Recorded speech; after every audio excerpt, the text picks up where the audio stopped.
Kemuliaan bagimu ya Tuhan. Kemuliaan bagimu.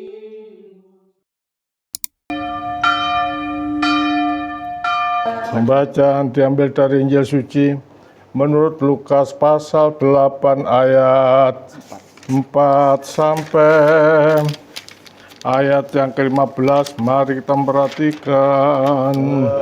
Kemuliaan bagimu ya Tuhan.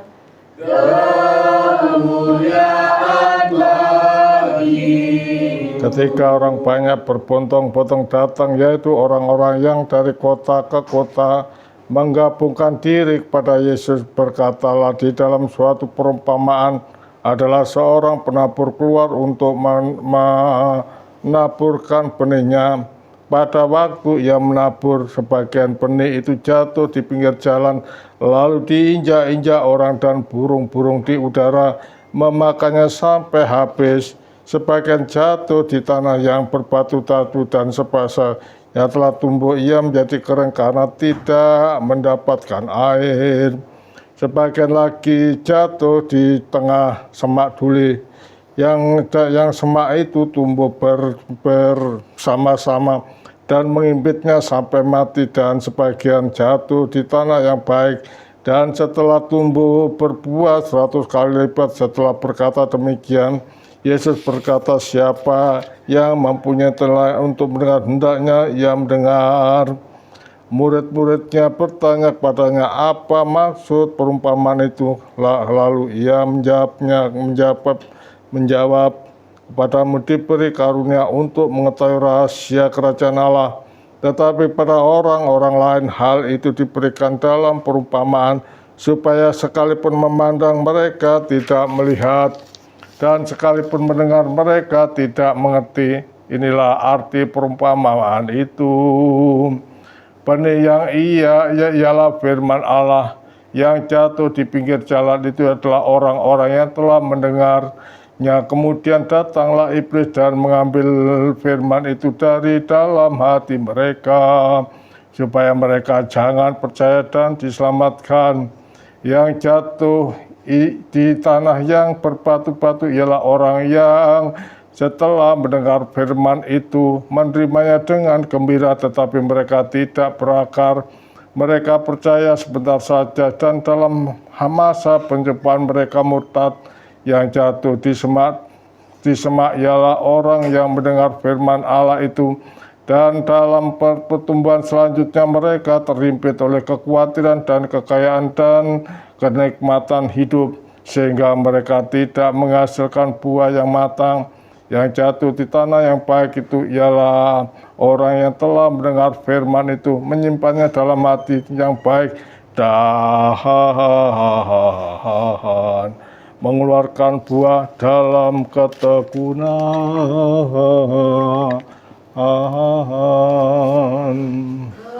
Kemuliaan bagimu ya Tuhan.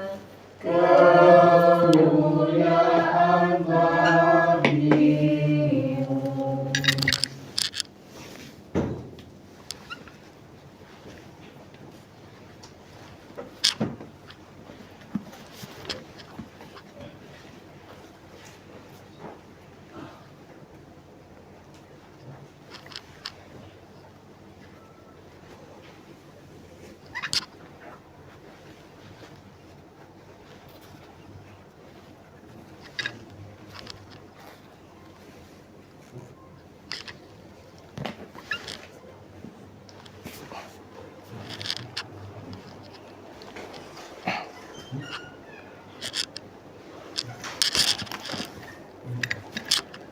Saudara kasih di dalam nama Tuhan Yesus Kristus, Salam Aleichem Bishem Hamashiach.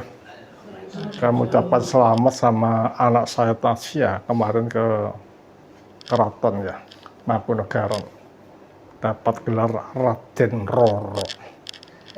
Ya kan, Raden Roro itu adalah dekat sekali dari turunan, ya. Jadi ucapan selamat. Romo juga suruh ke sana tapi belum ngambil untuk surat kekancingan. Saudara, kehidupan manusia itu adalah sangat misteri. Sangat misteri, dan di dalam hidup ini perlu adanya suatu perjuangan yang begitu panjang. Karena apa? Karena perlu ada pelurusan batin. Kalbu ini perlu diolah, kalbu ini perlu diresikin, supaya pada waktu firman itu didengar, bisa tertancap, bisa tertanam di dalam kalbu. Karena itu tadi dikatakan di dalam bacaan tadi, bahwa ada seorang penabur yang menaburkan benih. Ada yang jatuh di pinggir jalan, ya, ada yang jatuh di bebatuan, ada yang jatuh di semak belukar, dan ada yang jatuh di tanah yang baik. Sekarang masalahnya adalah jalan. Itu adalah menunjuk kepada batin. Digambarkan batin seperti halnya di tengah jalan, di bebatuan, ditumbuhi dengan rumput-rumput dan tanah yang baik. Berarti ada tatanan, ada tempat di dalam kalbu kita ini. Kalbu kita ini seperti jalan di tol yang tidak ada tanahnya sama sekali, atau seperti bebatuan, atau ditanami rumput-rumput, atau di tanah yang baik. Jadi kalbu itu adalah sesuatu yang sangat penting. Bisa nggak tumbuh benih, dan benih itu tak lain menunjuk kepada firman Allah itu. Kalau badan kita, hati kita seperti jalan tol, maka benih yang ditanam ini akan diinjak orang dan juga diambil oleh burung. Artinya tidak tumbuh. Orang yang mendengarkan firman Allah tidak tumbuh karena setan itu mengambil apa yang ada di dalam kalbu kita ini. Makanya kehidupan kita ini perlu bersih, saudara.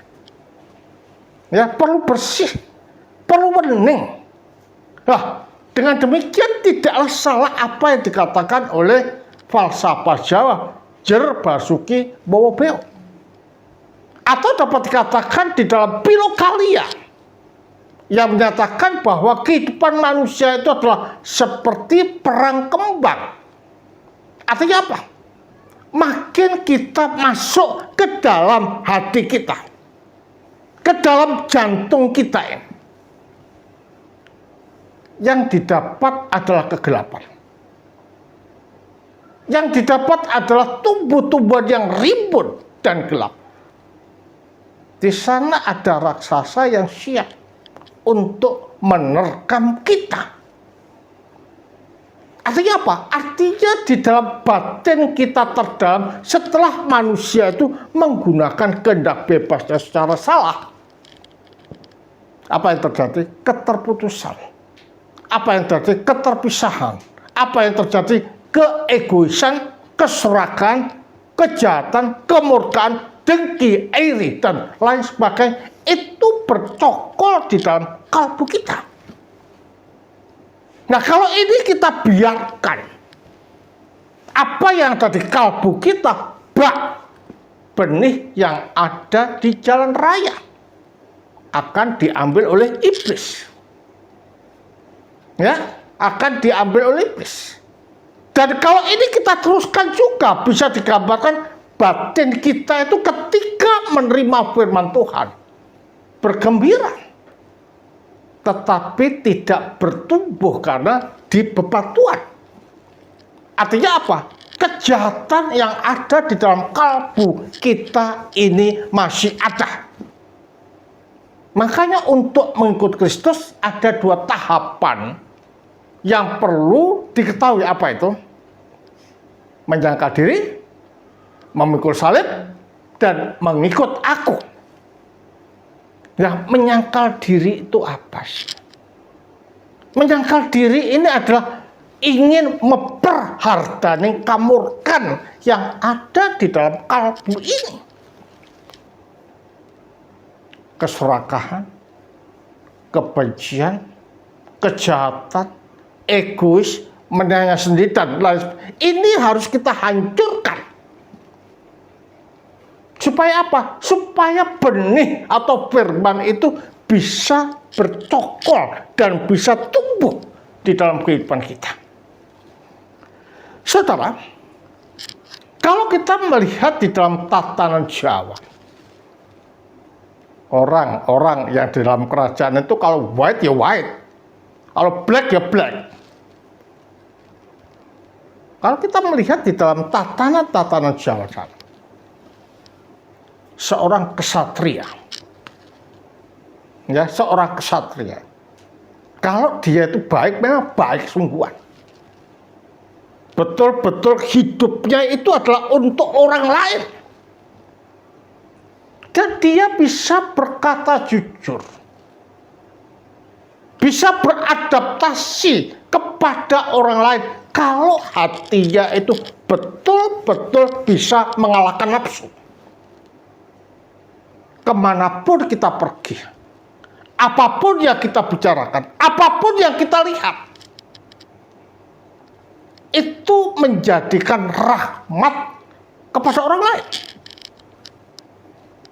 Tetapi kalau jahatnya bukan main. Coba kalau kita melihat di dalam ilmu kejawen. Seperti itu. Dari sini kita dapat melihat bahwa hati ini perlu dibersihkan. Supaya apa? Benih itu tidak jatuh di jalan tol, tidak berbatu-batuan, tidak di semak, tetapi di tanah yang baik. Nah, untuk tumbuh di tanah yang baik itu tidaklah bisa seperti membalikkan telapak tangan. Right away. Change. It's not like that.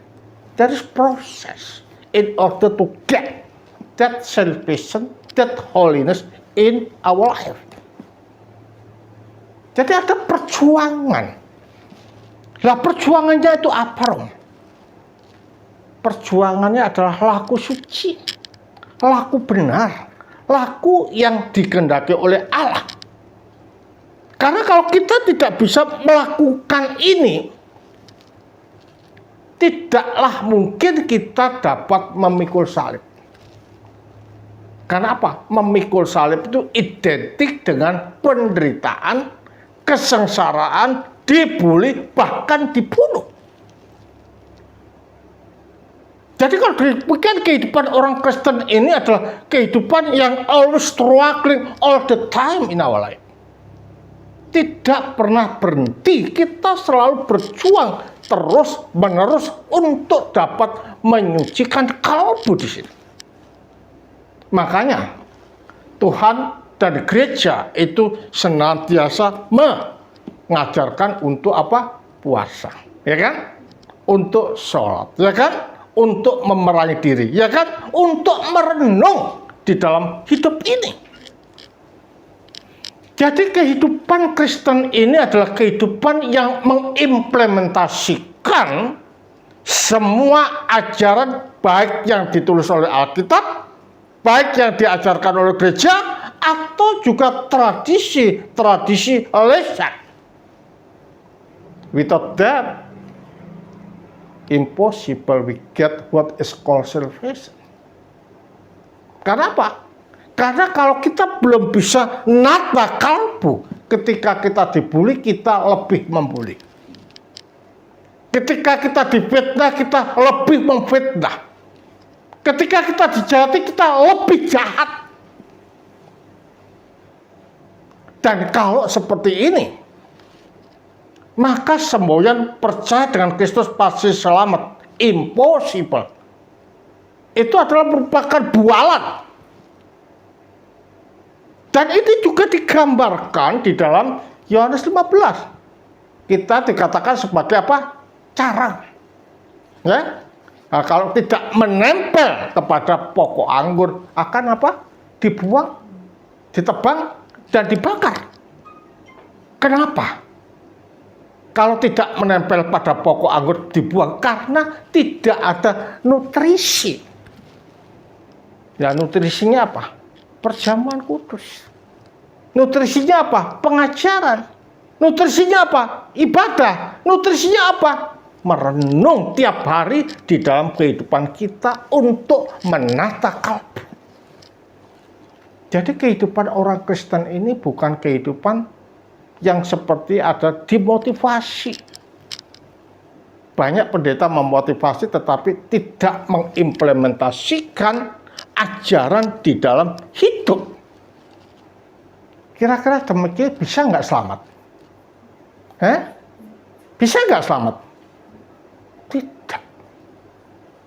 Kalau dia mengatakan percaya Kristus selamat, kita akan membetulkan orang yang mengatakan bahwa pergi untuk mendapatkan selamat seperti tiket. Ada tiket, masuk ke kereta api langsung sampai tujuan. Tidak seperti itu. Ada laku suci dan senantiasa memerangi apa kerak-kerak dosa yang ada di dalam kalbu. Ya. Jadi jangan pernah kita senang hanya percaya dengan Kristus terus selamat. Jangan. Berjuanglah, beribadahlah, merenunglah di dalam kalbu kita. Supaya apa? Supaya kita ini kedapatan suci di hadapan Allah. Makanya Paulus di dalam surat Galatia tadi dikatakan apa?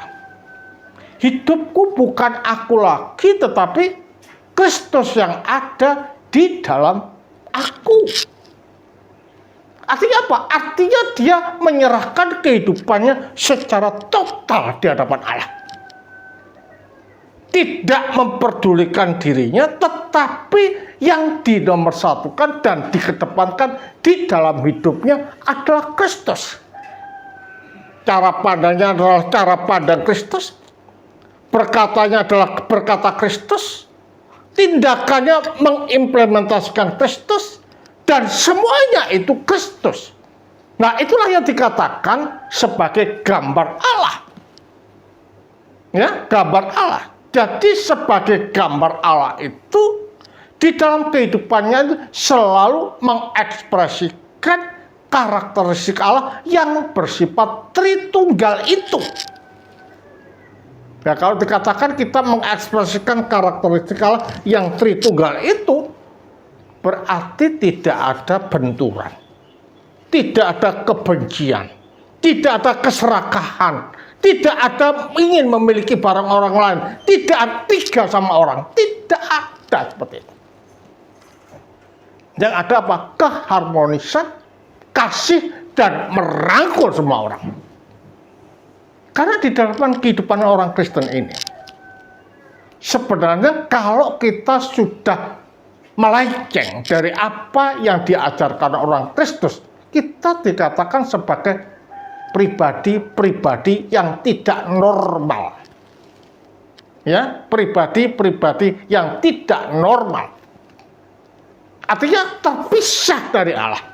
Tidak bisa mengimplementasikan dan menerjemahkan hidup Allah di dalam hidup kita. Apa gunanya menjadi orang Kristen tapi masih mendendam? Apa gunanya menjadi orang Kristen tetapi masih pelit? Apa gunanya menjadi orang Kristen kalau masih berpikir jahat pada orang lain? Itu menunjukkan bahwa kita sedang berusaha untuk memutuskan diri dari sang gambar siapa? Kristus. Karena itu kehidupan kita ini diacu untuk senantiasa suci, murni. Sehingga dengan demikian kita bisa memikul salib.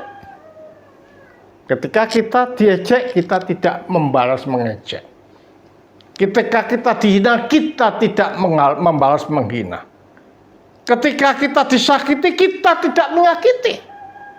Bahkan ketika dibunuh seperti halnya Stefanus dan Kristus, Ya Bapa, ampunilah mereka, sebab mereka tidak tahu apa yang sedang mereka perbuat. Kita mengampuni dan kita mendoakan mereka. Nah, sifat seperti ini harusnya menjadi sifat kita. Dan inilah yang dimaksud bahwa firman itu tumbuh dan jatuh di tanah yang baik. Nah, tanah kita menjadi baik atau kalbu kita menjadi baik, itu tergantung pada menyatu tidaknya kita dengan Kristus. Menyatunya kita dengan Kristus itulah yang menjadikan benih bertumbuh, sehingga kita peka terhadap apa yang Allah kehendaki. Kita peka tentang tujuan hidup. Kita peka terhadap perbuatan-perbuatan kita. Dan kita senantiasa merenung di dalam hidup ini. Sehingga dengan demikian, makin hari kita makin suci. Makin hari kita makin baik. Makin hari makin murni di dalam kehidupan kita. Jadilah orang Kristen yang betul-betul sebagai penerjemah kehidupan Allah di dalam hidup ini. Supaya apa? Supaya kita dapat melakukan seperti apa yang dikatakan oleh Yesus. Kumpulkanlah harta di surga, dan karena tidak merusakkannya, pencuri tidak mencurinya. Fokus kita hanya pada Allah. Karena hanya Allah lah benteng dan kekuatan kita. Tetap berlaku suci. Karena kesucian adalah jaminan keselamatan kita. Kemuliaan bagi Sang Bapa, Sang Putra, Sang Roh Kudus. Amin. Tuhan memberkati kita semua. Kemuliaan bagimu ya Tuhan.